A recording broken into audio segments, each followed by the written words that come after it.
ভারতকে লজ্জাজনক ভাবে ম্যাচ হারিয়ে দেয় পাকিস্তান। হ্যাঁ, তোমরা ঠিকই শুনেছো, ভারতকে পাকিস্তান লজ্জাজনক ভাবে ম্যাচ হারিয়েছে।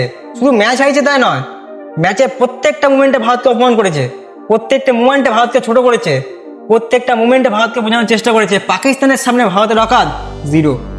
তাহলে ঠিক কি হয়েছিল সেই ম্যাচে? কি করে ভারত হেরে গেল পাকিস্তানের কাছে? পাকিস্তানি প্লেয়াররা কি করেছিল ভারতের সাথে জানতে হলে কিন্তু ভিডিওটা তোমাদের একটু ধৈর্য ধরে অবশ্যই দেখতে হবে। তো চলো ভিডিওটা শুরু করা যাক। ACC rising star Asia cup 2025 টুর্নামেন্টের 6 নম্বর ম্যাচ হয়েছিল ইন্ডিয়া ভার্সেস পাকিস্তানের মধ্যে। ম্যাচে পাকিস্তান টস জিতে ভারতকে ব্যাট করার জন্য পাঠায়। ভারতের ব্যাটসম্যানরা কিন্তু ব্যাটিংয়ের মাধ্যমে কিন্তু প্রথমে পুরো ক্লিয়ার করে দিয়েছিল তাদের ইন্টেনশন যে তারা পাকিস্তানের সামনে একটা বড় স্কোর কিন্তু দাঁড় করাতে চায়। ব্যাটিংও কিন্তু ঠিক সেভাবেই হচ্ছিল। 13 ওভারের মধ্যে ভারত 102 রানও কিন্তু বানিয়ে ফেলে, যার মধ্যে বৈভব সূর্যবংশী 28 বলে 45 রান, আর এদিক থেকে নামান ধীর 20 বলে 35 রান বানিয়েছিল। এরপর পাকিস্তানি বলার শাহ মাসুদ নামান ধীরকে আউট করার পর চল ফুট বেরো এখান থেকে, মানে এমন একটা রিয়াকশন দিয়েছে।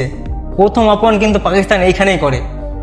এরপরে কিন্তু যখন নামান ধীর আর বৈভব সূর্যবংশী আউট হয়ে যায়, যে রান মনে হচ্ছিল একসময় 200 পৌঁছে যাবে, 195 পর্যন্ত পৌঁছে যাবে, সেই রান মাত্র 136 রানের মধ্যে আটকে যায়।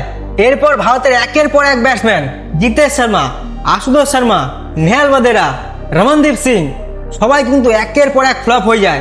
পাকিস্তানি বোলারদের সামনে 1 মিনিটও কিন্তু টিকতে পারে না, যার জন্য যে স্কোর 200 পর্যন্ত চলে যাওয়া দরকার ছিল সেই স্কোর গিয়ে দাঁড়ায় 19 ওভারে ভারত অল আউট হয়ে পাকিস্তানকে মাত্র 137 রান টার্গেট দেয়। আর তোমরা তো জানোই এখনকার T20 ফরম্যাটে কি অবস্থা। 250 রান বানিয়েও টিম ম্যাচ জিততে পারছে না, 300 রান বানিয়েও কোনো সিউরিটি নেই যে ম্যাচ জিতবে।